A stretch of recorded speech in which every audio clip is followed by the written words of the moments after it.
बिस्मिल्लाहिर्रहमानिर्रहीम।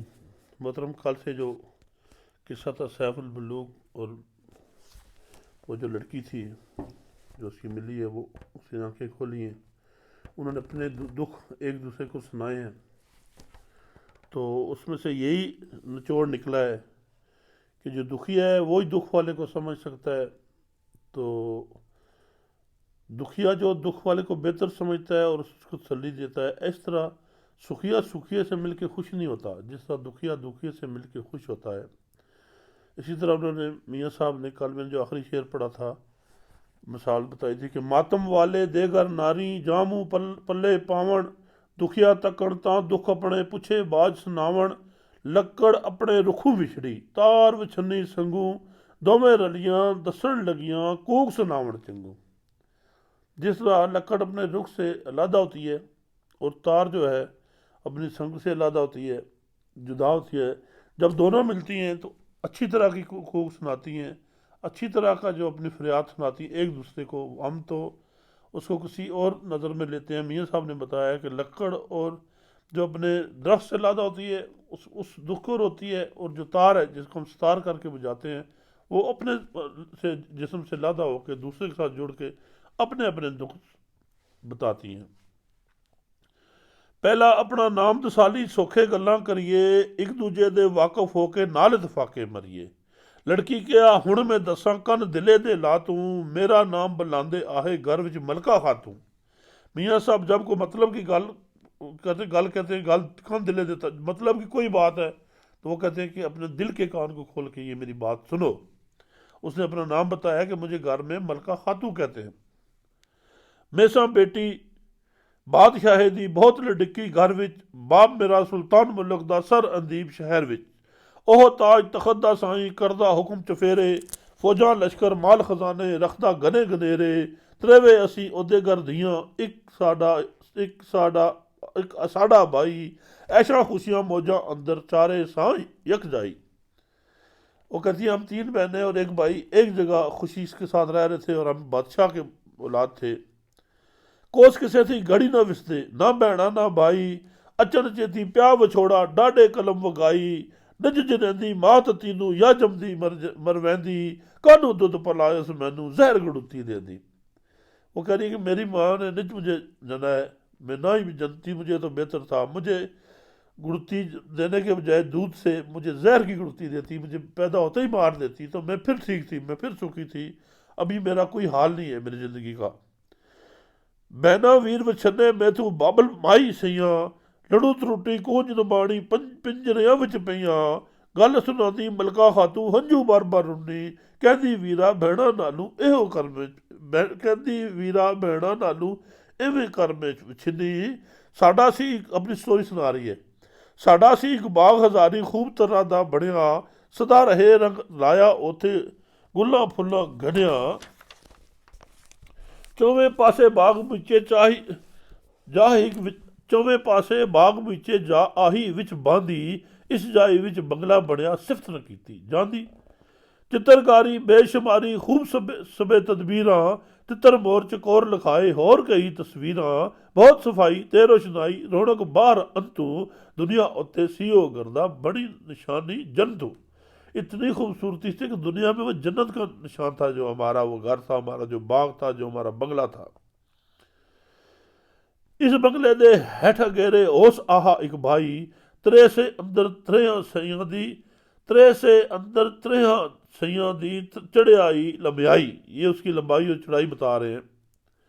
इस हौजे दे चौहें पासे शेर सुनहरी चारे, शेरां वाली सूरत दिसती बहुत जोरावर भारे, दो शेरां थी मूह पानी वग वग होंदा जारी, दूजे दोसन पींदे जांदे हिकमत बनी तैयारी।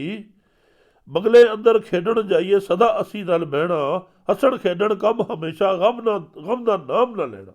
वो अपने जो बंगले की खूबसूरती बता रही हैं, जैसे पार्कों में बने होते हैं, 2 शेर के मुंह से पानी निकल रहा है और 2 वही पानी पी रहे हैं। एक दिन करना रब दा होया, होज अंदर सी किश्ती रखी, होज अंदर सी किश्ती रखी, फिर ओदे विच तरिए, हर पासे बाह अंदर सैर खुशी दे करिए, ਇੱਕ ਦਿਨ ਕਰਨਾ ਰੱਬ ਦਾ ਹੋਇਆ ਮਾਰੇ ਪਰ ਤਕਦੀਰੇ, ਹਾਰੇ ਤਾਲਾ ਲੇਖ ਮੱਥੇ ਦੇ ਉਲਟਾ ਇਹ ਤਕਸੀਰੇ। ਬਹਿਣਾ ਨਾਲ ਹਮੇਸ਼ਾ ਵਾਂਗੜ ਪਏ ਕਿਸ਼ਤੀ ਵਿੱਚ ਤਰਤਰੀਆਂ, ਗੈਬੂ बात अति दे पईयां अन कलामा बुरियां। अचानक मेरे लिए कोई बुराई का काम शुरू हो गया है। अचनचेत एक पंखी चिट्टा उड़दा उड़दा आया, वड्डा कद जोरावर बोता अंत न जांदा पाया। रिट्टां ते दर जोर पखेरू छिट्टां उत्ते आया, दहशतनाक होइयां सब सईयां खौफे ने जल पाया। रट्टां दे दर जोर बखेरू जुट्ठां उत्ते आया, दहशतनाक होइयां सब सईयां खौफे ने जल पाया। किश्ती अंदर सही सलामत रह गईयां सब सईयां, मैं न करमी भैड़ी जरमी पंखी दे हथ पईयां। वो हम तीनों किश्ती में सैर कर रही थी, तो क्या हुआ कि एक बहुत बड़ा पंखू सफ़ेद रंग का बखेरू हम पे हमला आवर हो गया। उसकी दहशत से हम खौफजदा हो गई। तो क्या हुआ कि किश्ती के अंदर दोनों बहनें तो सलामत रहीं, और मैं बुरे नसीबों वाली न कर्मी उसके हाथ आ गई। मुझे उसने पकड़ लिया। दहशत खौफ उदे ने मैनू पाया, छल अजिहा मुर्दे वांग होई बेताकत, होश संभाल न रहा। खबर नहीं इसके कर चाया केड़े रस्ते आंदा, कितना दूर इथू घर साडा किस तरफे जांदा। जिस वेले में अख उगाड़ी होश नवें सर आई, अपना आप इस तख्ते उत्ते डिठा ऐसे जाई। जहाँ मैं भी बैठी हूँ, जब मुझे होश आई तो मैं इधर ही थी। वो मुझे कहाँ से वो परिंदा उठा के ले आया, मुझे कोई ना उसका रास्ता पता है, ना कोई तर्फ समझ है। बस मैं यहाँ ही आके अपने आप को पाया। ना हो किश्ती, ना हो सैयाँ, ना हो होश बगीचे, ना हो पंखी नजरी आया, दोस्त कदे सर दीजे। कहती है ना मेरे अभी सैयाँ सहेलियाँ थी मेरे पास, ना होश बगीचा था, ना वो भी पंखी नजर आता, मैं किसके साथ दोस्त हूँ अपना। एक जवान रंगीला डिठा बैठा अगे मेरे, सूरत सूरज वांग नूरानी रोशन करे हनेरे। जिस वेले में इस वल डिठा लगा करण सलामा, हाथ घुमाए सदके जाए खरदा तुरत कलामा। मैंने देखा तो वो बड़ी खुशी से मेरे से बातें करने लगा। उसने मुझे सलाम दिया, तो मैंने क्या किया, मैं सलाम न जलिया अगू रही चुप चुपाती। कहने लगा ए दिल भर लड़की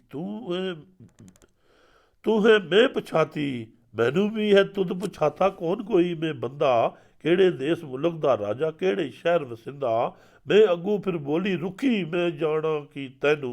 कहती है कि मैं बड़ी रुखी बोली हूँ, बड़ी आगे से मैंने बुरे तरीके से जवाब दिया है। मैं अगू फिर बोली रुखी, मैं की जाना तैनू।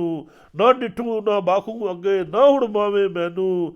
कहते ना मैंने तुझे पहले देखा है बाखा है, और ना अभी मुझे तुम अच्छा लग रहा जब देखा है तो। ओ जवाने ए गल सुन के छुई फिर कहानी, कहना मैनू ना कर खफकी सुन गल बीबी रानी। नीच जवान नहीं कोई, मैं भी कुलजम दाश है ज्यादा। बाप मेरे दा बाप तेरे थी राज कमाल ज्यादा। निक्की से तुद सूरत तेरी मैनू नजरी आई। नैना वांगड़ जालम नैना संख लेजे लाई। बादशाही दा जोग न रहा शौक तेरे वल फड़िया। ऐश खुशी दा रहा न चेता लोड़े तेरी चढ़िया। तुम बहुत छोटी सी थी और मैंने तुम्हें देखा और तुम मुझे पसंद आ गई है, और तेरे जो नैन थे उन नैनों की तरह मुझे लूट लिया है। तो मैं तो जब बहुत छोटा था तो मैं तेरी अपनी बादशाही को भूल के मैं तेरे ढूंढने को चला था। मुद्दत 7 बरस में होए तलब कमाल तेरी विच। रात नेहा छो रहंदा बहंदा रहा ख्वाहिश बाल तेरी विच। खावण लावण कुछ न सुझा ना नींदर पर सुता। छत परत बतेरे कीते मत कोई चले मुता। मैंने बहुत कोशिशें की हैं, मैं खाना पीना भूल गया हूँ। मैंने बहुत कोशिशें की हैं, तू मेरे हाथ आए लेकिन तू मेरे हाथ नहीं आई है। कितनी वार वटाई काइयां जालम इश्क काइयां। जहर पिया गम सबर न रहा तू थी चित वकाइयां। तैनू पकड़ लियावण कारण कीते जतन बतेरे। 7 बरसां विच न लगा था मेरा संग तेरे। मैं 7 बरस से तुम्हारे को उठाने के लिए, तुम्हारे को पकड़ने के लिए जतन किए हैं, लेकिन 7 बरसों में मेरा कोई भी हथियार न चल सका है। तरले हाड़े बोते कीते पेश न गया कोई। तू मासूम न बालग रखी पाकी सर मुँह धोई। मैं भी देवतियां विच आ सिपा सलार कहांदा, नाल तेरे कुछ जोर न चलिया, अक की उस गम खांदा। तुम बहुत पाक थी, साफ थी, मैं भी देवों का सिपा सलार था, बादशाह था, लेकिन मैं इस बात से आजज आ गया कि तू मेरे हाथ नहीं आई। ये जो देव है उसको बता रहा है कि कितनी मुश्किल से मैंने तुझे हासिल किया है।